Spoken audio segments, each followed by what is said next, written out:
ሰላም ሰላም የተወደዳችሁ ዩናይትዳውያን እንዴት አላችሁ? ክረምት እንዴት ነው? ያው ኢትዮጵያ ውስጥ ላላችሁ ማለት ነው። እንዴት እያደረጋችሁ ይገኛል? እስቲ አንዳንድ ጉዳዮችን እንመልከት። በተለይ ደግሞ ዛሬም ሰኞ ማለዳ ነው። ለሰኞ ማለዳ ምን ጉዳዮች አሉ? ማንቸስተር ዩናይትድ በመጨረሻ ሲያጣው የነበረውን ነገር አገኘ የሚል አንድ ርዕስ አገኘሁኝ ማንቸስተር ኢቭኒንግ ላይ። ምን መሰላችሁ? ዩናይትድ ከፓሪስ ሴን ጀርሜን ጋር ለመጫወት ወደ ጎተንበርግ ካደረገው የሳምንቱ መጨረሻ ጉዞ በኋላ የቅድመ ውድድር ዝግጅቱን ድምቀት መልሶ አግኝቶታል። ይህንን ቀዳሚ እናድርግ። በዚህ የቅድመ ውድድር ዝግጅት ወቅት ለመጀመሪያ ጊዜ የተለመደው የማንቸስተር ዩናይትድ የክረምት ወቅት ስሜት መታየት ጀምሯል። እንዴት? ወደ ሄልሲንኪ እንደዚሁም ደግሞ ትሮንድሄም እና ስቶክሆልም የተደረጉ ጉዞዎች ትንሽ የተቀዛቀዙ ነበሩ፣ ከደጋፊ ተያይዞ ማለት ነው። የኮከብ ተጫዋቾች እጥረት የነበረበት ስብስብ ነው። ምንም ለማለት በሚያስችል ደረጃ አቀባበል አለመኖሩና ዩናይትድ በስካንዲቪያ የነበረው ተጽዕኖ እንደቀደመው ጠንካራ አለመሆኑን የሚያሳዩ የታዳሚዎች ቁጥሮች ነበሩ። ነገር ግን አርብ ምሽት ከቀኑ 12:30 አካባቢ ስብስቡ ከጎተንበርግ ከተማ ማዕከል ጥቂት ማይሎች ርቆ ወደሚገኘው ሆቴላቸው ሲደርስ በመጨረሻ የሚጠብቃቸው የደጋፊ ስብስብ አግኝተዋል። ቁጥራቸው 100 አካባቢ ብቻ ሊሆን ይችላል ነው የሚባለው። ነገር ግን ቦታው በስዊድን ሁለተኛ ከተማ የኢንዱስትሪ ወደብ አቅራቢያ የሚገኝ ሆቴል ነበር የተያዘው። የማንቸስተር ዩናይትድ ተጫዋቾችም እንግዲህ እዛ መድረሳቸውን ያዩ ደጋፊዎች ልዩ የደስታ ስሜት ተፈጥሮባቸው ነበር። ከ10 ዓመታት በኋላ ለመጀመሪያ ጊዜ ወደ ጎተንበርግ መምጣታቸው፣ የዓለም ዋንጫ ኮከቦች መመለስ እና ዩሪ ቴሊማንስ በዚህ የክረምት ወቅት ለመጀመሪያ ጊዜ አብሮ መገኘቱ ለዚህ ድምቀት አስተዋጽኦ አድርጓል ማለት ነው። ወደ ሌሎች ጉዳዮች እናመራለን። ትንሽ ማርከስ ራሽፎርድ ላይ እስቲ እንቆይ። ራሽፎርድ በ26-27 ወደ ማንቸስተር ዩናይትድ መመለሱ 3 በጣም የተለያዩ ውጤቶች ሊኖሩት ይችላል ይለናል ዳን ኩምስ ጋዜጠኛ ማለት ነው። ራሽፎርድ ወደ ማንቸስተር ዩናይትድ እየተመለሰ ነው። በቃ ኦልሞስት አሁን ጨዋታ ሊጀምር ነው። ነገር ግን ምን እንደሚጠበቅ ሙሉ በሙሉ ማንም ሰው የሚያውቀው ነገር የለም። ጥራቱን የሚያሳዩ ጥቂት ብልጭታዎች በታዩባቸው የአስቶን ቪላ እና የባርሴሎና የውሰት ቆይታዎች በኋላ ማርከስ ወደ ዩናይትድ ተመልሷል።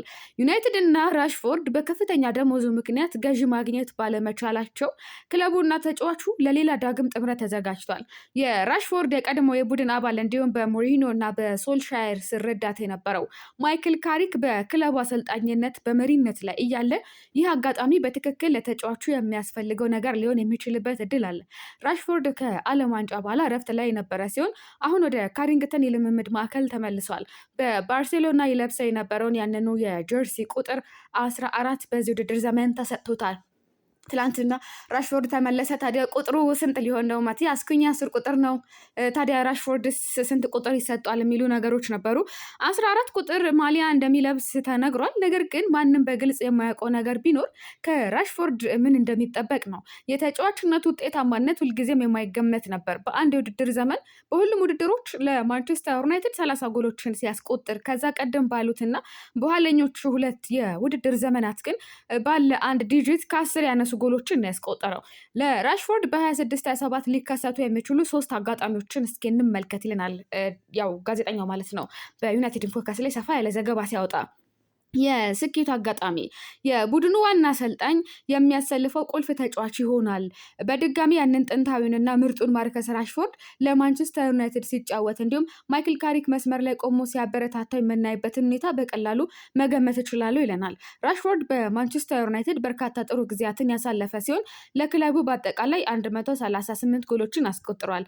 ከክለቡ የራቀበት ጊዜ ረጅም በመሆኑ በእርግጥም ክለቡን እንግዲህ ለመናፈቅ በቂ ጊዜ አግኝቷል። ስትሬትፎርድ ኤንድ የስታዲየሙ ደጋፊዎች በሚበዙበት ክፍል የሚያስቆጥራት የመጀመሪያ ጎል በስሜት የሚነካ ሲሆን እንደገና ከክለቡ ጋር በፍቅር እንዲወድቅ ያደርገዋል። ራሽፎርድም በምርጥ ብቃቱ ላይ ሲሆን ትልቅ ሀብት ነው። ምንም እንኳን የፓትሪክ ዶርጉ የቀድሞ ውድድር ዘመን አካል ብቃት የውድድር ዘመኑን በቋሚነት እንዲጀምር እድል ቢሰጠውም ራሽፎርድ ወደ ቋሚ አሰላለፍ ለመመለስ ብዙ ጊዜ ላይወስድበት ይችላል። ከብሩኖ ፈርናንዴዝ ጋር ቀደም ሲል የነበረው ጥምረት ያለው ሲሆን ባለፈው የውድድር ዘመን በአሰልጣኝ ካሪክ ስር እንደነበረው ኦልትራፎርድ በደስታ የሚናወጥ ከሆነ በከፍተኛ ብቃቱ ላይ ያለውን ራሽፎርድ በቀላሉ ልናገኘው እንችላለን። ይህ ዘላቂ ይሆናል ወይ ነው ያ ሌላ ጥያቄ ነው። ነገር ግን በተለይ ራሽፎርድ በቻምፒየንስ ሊግ ላይ ጥሩ ብቃት ማሳየት ከቻለ በ26-27 አስደሳች ጊዜያት ሊጠብቁን ይችላሉ እንደ ማንቸስተር። ሌላኛው መካከለኛ አጋጣሚ ነው። ጥቂት ጎሎችን ያስቆጥራል፣ ነገር ግን አብዛኛውን ጊዜ ከተጠባባቂ ወንበር በመነሳት ኦፕሽን ማለት ነው። ራሽፎርድ ባለፉት ጥቂት የውድድር ዘመናት ያልተረጋጋ ጉዞ አድርጓል። 30 ጎሎችን ካስቆጠረበት የውድድር ዘመን ወዲህ አቋሙ ወጣ ገባ ሲል ቆይቷል። ከ22-23 የውድድር ዘመን ወዲህ በየትኛውም የውድድር ዘመን በሊጉ ከ10 በላይ ጎሎችን አላስቆጠረም። ባለፈው ውድድር ዘመን ለባርሴሎና 8 የላሊጋ ጎሎችን አስቆጥሯል። ራሽፎርድ በሁሉም ውድድሮች ከ8 እስከ 12 ጎሎች ባለው ክልል ውስጥ አስቆጥሮ ጠቃሚ አስተዋጽኦ የሚያደርግበት ሁኔታ ሊፈጠር ይችላል። ራሽፎርድ ከቦታ አንጻር ከዶርጉና ከማቲያስ ኩኛ ከፍተኛ ውድድር ይጠብቀዋል። እነዚህ ሁለቱ የተሻለ የስራ ትጋትና ትግል ያላቸው ተጫዋቾች ናቸው። በዓለም ዋንጫ ላይ ራሽፎርድ አብዛኛውን ጊዜ ከተጠባባቂ ወንበር እየተነሳ ነበር የተጠቀመው። ባለፈው ውድድር ዘመንም በባርሴሎና ተጨማሪ ተጠባባቂ ተጫዋች ነበረ። በሚቀጥለው ውድድር ዘመን በዩናይትድ ዕጣ ፈንታው ሊሆን ይችላል። መደበኛ ያልሆነና የተወሰነ ውጤት የሚያመጣ እንደዚሁም ነገር ግን የቡድኑ ዋና ቁልፍ ተጫዋች ያልሆነ ሚና ሊኖረው ይችላል። ሌላኛው አስከፊ አጋጣሚ ነው። ራሽፎርድ ድጋሜ ለቀቅ ለማለት ይጓጓል። ሁሉ ነገር በከፍተኛ ሁኔታ ሊበላሽ ይችላል። ራሽፎርድ በማንቸስተር ዩናይትድ ከፍተኛ ደሞዝ ከሚከፈላቸው ተጫዋቾች አንዱ በመሆኑ የብዙዎች ትኩረት በሱ ላይ ይሆናል። ደጋፊዎች ቀድሞውኑ በመመለሱ ላይ ተከፋፍለዋል። ራሽፎርድ ማንቸስተር ዩናይትድ መቆየት አይፈልግም የሚል አመለካከት አለ። ረጅም ጊዜ በተጠባባቂ ወንበር ላይ ማሳለፉ ደግሞ ፈገግታን ሊያመጣለት አይችልም። ራሽፎርድ ለአዲስ ፈተና የለቀቀው በፊቱ ላይ የነበረው ከፍተኛ ትችትና ቁጥጥር ተሰላችቶ ነበር። አዲስ ነገር ይፈልግም ነበርና ወደ ነበሩበት መመለስ ሁልጊዜም አደገኛ ነው። እናም ራሽፎርድ በመጨረሻ ሊጸጸት ይችላል። ወደ ቡድኑ አሰላለፍ መግባት ካልቻለና ጎሎች ለማስቆጠር ረጅም ጊዜ የሚወስድበት ከሆነ ራሽፎርድ እዚያ መቆየቱ ለማንም አይጠቅምም። በ27 ጥር ላይ ወይም በሚቀጥለው ክረምት ራሽፎርድ ለመልቀቅ ጥረት ሲያደርግ በቀላሉ ልናይ እንችላለን። ራሽፎርድ የዝውውር መስኮቱ እስኪዘጋ ይቆያልስ ወይ? ሊታሰብበት የሚገባ አንድ ሌላ አጋጣሚ አለ። ማርከስ ራሽፎርድ የዝውውር መስኮቱ እስከሚዘጋበት ቀን ድረስ ላይቆይ ይችላል። በአሁኑ ጊዜ ያሉት ምልክቶች በሙሉ የሚያሳዩት ራሽፎርድ በዩናይትድ እንደሚቆይ ነው። ነገር ግን አሳሳች በሆነ መረጃ ቢሆንስ? በውድድር ዘመኑ የመጀመሪያ ጨዋታ ላይ በጨዋታው ስብስብ ውስጥ ይካተታሉ ወይስ የሚሉ ጥያቄዎች የሚያስነሱ ጉዳዮች ናቸው። ክለቦች በወሩ መጨረሻ የዝውውር መስኮቱ ከመዘጋቱ በፊት ዝውውሮችን ለማጠናቀቅ ይፈልጋሉ። ራሽፎርድም አሁን በሌላ ክለብ የመሳብ ዕድል ሊኖረው ይችላል። የተታለልን እንዳልነበርና በእርግጠኝነት ማወቅ የምንችለው ደግሞ የዝውውር መስኮቱ ከተዘጋ በኋላ ብቻ ይሆናል ማለት ነው። ከራሽፎርድ ጉዳይ ወጣ እንበልና የባለፈውን የፒኤስጂውን ጨዋታ እስኪ እናንሳ። ማንቸስተር ዩናይትድ በቅድመ ውድድር ዝግጅት ከፒኤስጂ ጋር 1-1 ከተለያየበት ጨዋታ በደንብ ይሄው ዳን ኮልስ የወደድኳቸው 9 ነገሮች ብሎ ያወጣው ነገር አለ። ዩናይትድ ከፓሪስ ሴን ዠርሜን ጋር በቅድመ ውድድር ዘመን ስዊድን ውስጥ ያደረገው አቻ በሆነ ውጤት የተጠናቀቀው ጨዋታ ለካሪክ በጣም ጠቃሚ ልምምድ ነበረ። አንደኛ የማንቸስተር ዩናይትድ ታክቲካዊ ፍጹምነትን ያሳየናል። ዩናይትድ ከጠንካራ ተቃራኒዎች ጋር ሲጫወት በመልሶ ማጥቃት ብቻ ለመወጣት ሲሞክር ስንት ጊዜ አይተናል። አንዳንድ ጊዜ ተሳክቶለታል፣ ብዙ ጊዜ ግን አልተሳካም እና ፒኤስጂ 59% የኳስ ቁጥጥር የነበረው ቢሆንም ዩናይትድ ግን ኳሱን በአግባቡ እንዳይጠቀሙበት በጥሩ ሁኔታ ገድቧቸዋል። አሃዛዊ መረጃዎች እንደሚያሳዩት ዩናይትድ ወደ ግብ የተሻሉ ሙከራዎችን በማድረግ ኢላማቸውን የጠበቁ ምቶች በማስመዝገብና ተቃራኒ ቡድን የግብ ክልል ውስጥ በርካታ ኳሶችን በመንካት የተሻለው ቡድን ነበር። ዩናይትድ በጥሩ ሁኔታ ጫና ፕሬስ ፈጥሮ የነበረ ሲሆን ተጫዋቹም ኳስ በእግራቸው ስር በሚሆንበት ጊዜ ጥራታቸውን አሳይተዋል። ካሪክ ቡድኑን ያሰለፈበት መንገድ ደስ ብሎኛል ነው ያለው ኮምብስ። በእርግጥም ማውራት የሚገባን ስለ አቻ ውጤት ሳይሆን ስለ ማሸነፍ ነበረ።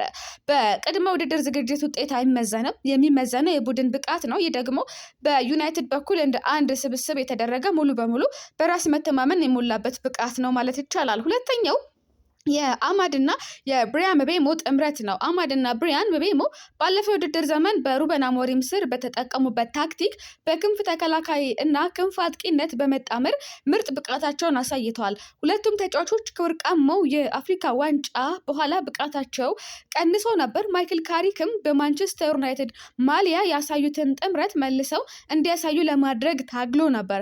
ስለዚህ አማድ ለብሪያን ምቤሞ ለተቆጠረችው ጎል አመቻችቶ ሲያቀብለው ማየት በጣም ደስ የሚል ነበር። ካሪክ እንደ ጥንድ እንዲጣመሩ ማድረግ ከቻለ ለቡድኑ በሚመጣው የውድድር ዘመን ትልቅ ጥቅም ይኖራል።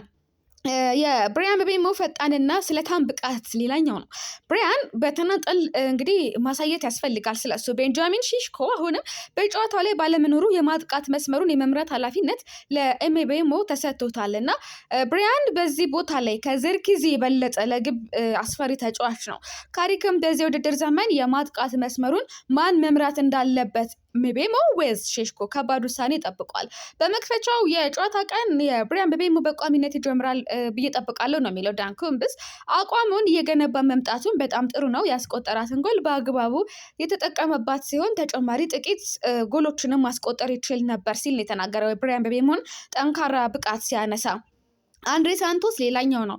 ተጫዋቾችን በጊዜ ማስፈረምና የቅድመ ውድድር ዝግጅቱን እንዲያደርጉ መፍቀድ በጣም አስፈላጊ የሚሆነው ለዚህ ነው። አንድሬ ሳንቶስ የዚህ ትልቅ ማረጋገጫ ነው። ብራዚላዊ አማካይ በማንቸስተር ዩናይትድ የአማካይ ክፍል ውስጥ በራስ መተማመንና የበላይነት በመጫወት ሙሉ በሙሉ ራሱን እንግዲህ እያላመደ ያለ ተጫዋች ነው። አንዳንድ የማንቸስተር ዩናይትድ ተጫዋቾች አሁንም ዝግጅታቸውን እያስተካከሉ ባሉበት ወቅት ሳንቶስ ግን የውድድር ዘመኑ ነገ ቢጀመር እንኳን ምንም አይመስልም፣ በሙሉነት ይጫወታል። ዩሪ ቴሌማንስስ ከምንም በላይ ዩሪ ቴሌማንስ ለክለቡ የመጀመሪያ ጨዋታውን ሲያደርግ ለማየት በጣም ሁሉም ሰው ጓግቶ ነበረና እሱም ያሳፈረ አይመስልም።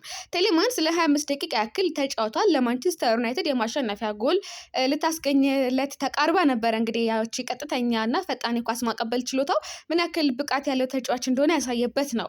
የብሩኖ ፈርናንዴዝ ቁርጠኝነት እና ፍላጎት አሁንም እንዳለ ነው። ማግኒፊኮ የቅድመ ውድድር ዘመኑን የመጀመሪያ ደቂቃዎች የተጫወተ ሲሆን አንድ ነገር ጎልቶ ታይቷል። ጎል ለማስቆጠር ትልቅ ቁርጠኝነት ያለው ይመስል ነበር እና ሁላችንም ይላል ባለፈው ውድድር ዘመን ብሩኖ የፕሪሚየር ሊጉን የጎል አመቻችነት ሲያሸንፍ ክብረ ወሰን ሁሉም ሰው ተደስቶ ነበር። ነገር ግን የጨዋታ ሌላኛው አካል የሆነውን ጎል የማስቆጠር ብቃቱን አቀዛቅዞት ነበር። ወደ አሲስት ትኩረት አድርጎ በጨዋታው ግብ ለማግኘት በከፍተኛ ራብና ፍላጎት የተጫወተ ሲሆን ለግብ የቀረቡ 2 ሙከራዎችንም አድርጓል። በዚህ ውድድር ዘመን በርካታ ጎሎችንም ያስቆጥራል ተብሎ ይጠበቃል ብሩኖ። የሃሪ ማጉዌር በራስ መተማመን ማደግ እንደዚሁም እሱ የሚነሳ ነው። በጨዋታው ላይ የነበረው ሃሪ ማጉዌር ነበር ወይስ የማቾ ፍራንኮ ባሬሲ? ማጉዌር በጨዋታው ወቅት በራስ መተማመን ኳሶችን ሲያሰራጭ ማየት በጣም ደስ ይል ነበር እና ማጉ በሁለተኛው አጋማሽ ከሩቅ ቦታ ወደ ግብ የኃይል ምት ያደረገ ሲሆን በጥሩ ስሜት ላይ እንደነበረ ይታያል። ከዓለም ዋንጫ ስብስብ ውጭ የተደረገበት መንገድ ግልጽ በሆነ ሁኔታ ስህተት ነበረ። አሁን ግን ወደ ዩናይትድ የተመለሰው እንግዲህ ማጉ ምን ያክል ወሳኝ ተጫዋች እንደሚሆን ያስመለክተናል። ሻሌሲ ሌላኛው ነው። በደንብ የተረጋጋ ተጫዋች ነው። ሻሌሲ ከፒኤስጂ ጋር በነበረው ጨዋታ በቋሚነት እንዲጀምር እድል ሲሰጠው ማየት ደስ ይላል። ብሩኖ ፈርናንዴዝን ለማስተናገድ ሲባል በቅርብ ከቋሚ አሰላለፍ ሊወጣ ይችላል። በተጫወተበት መንገድ ግን ሊኮራ ይገባል። ሌሲ አሁንም የመጀመሪያ ቡድን አባል ለመሆን ብቁ እንደሆነ የሚያሳይ ሲሆን በሁለተኛው አጋማሽ ለብሪያን ያሻገረው ኳስ በግንባር ተገጭቶ ከግብ በላይ ባይወጣ ኖሮ የጎል አመቻችነት ሪካርድ ይኖረው ነበረ። የእሱ ማደግ በዚህ የቅድመ ውድድር ዘመን ለማንቸስተር ዩናይትድ ከተገኙ ትልልቅ ትርፎች አንዱ ነው። ሌላው የፍሌቸር መንትዮች ተጨማሪ ደቂቃ ነው። ያው አንዳንድ ስህተቶች ቢሰሩም በተለይ በማህበራዊ ሚዲያ የተሰነዘሩትን ትችቶች አዝኛለሁ ነው የሚለው ዳን ኩምብስ። የቅድመ ውድድር ዘመን ለሁለቱ ተጫዋቾች ለመማሪያ ትክክለኛ ቦታ ነው። ታዲያ የት ይማራሉ? ብዙ ደጋፊዎች በጣም ሲተቿቸው ነበር፣ ግን መተቸት የለባቸውም። የቅድመ ውድድር ዘመን ለሁለቱ ተጫዋቾች ለመማር ትክክለኛ ቦታ ነው። ከፒኤስጂ ጋር ከነበራቸው ጨዋታ በኋላ የተሻለ ይሆናሉ። ሁለቱ ተጫዋቾች ጥሩ ባህሪያት ያላቸው ሲሆን በዚህ ውድድር ዘመን ለዩናይትድ ተጨማሪ ቡድን ጥልቀት ሊሰጡ ይችላሉ። ተጨማሪ እድል በማግኘታቸውም እንግዲህ ሊደሰቱ ይገባል። ትችቶችን ተገቢ አይደለም በእነሱ ልክ ማስተናገድ። ለማንኛውም ለተሰኘው ማለዳ ይብቃን። እስኪ ደግሞ ሌሎች ጉዳዮችን እያየን በቶሎ ወደ እናንተ ለመምጣት ሞክራለሁ። መልካም ጊዜ